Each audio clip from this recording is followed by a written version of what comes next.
গণহত্যার দায়ে আওয়ামী লীগকে নিষিদ্ধের দাবিতে দেশের বিভিন্ন স্থানে বিক্ষোভ মিছিল করেছে ছাত্র জনতা।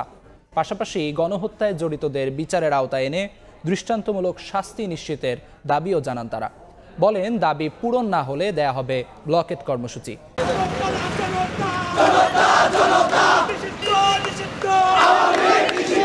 স্লোগানে স্লোগানে মুখর রাজপথ। জুলাই গণহত্যার দায়ে আওয়ামী লীগকে নিষিদ্ধের দাবিতে বিক্ষোভে উত্তাল সারা দেশ। দাবি আদায়ে রাজপথে নেমে আসেন এনসিপি, ইসলামী আন্দোলন, ছাত্র শিবির, হেফাজতে ইসলাম, রেড জুলাই সহ বিভিন্ন সংগঠনের নেতাকর্মীরা। যোগ দেন ছাত্র জনতা।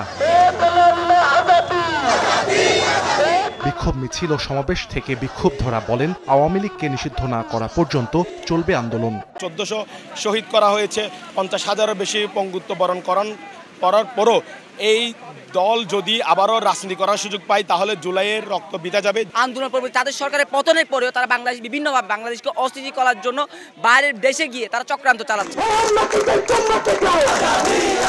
শুধু দল হিসেবে আওয়ামী লীগকে নিষিদ্ধই নয়, গণহত্যায় জড়িত নেতাদের বিচারের আওতায় এনে দৃষ্টান্তমূলক শাস্তি নিশ্চিতের দাবি জানান আন্দোলনকারীরা।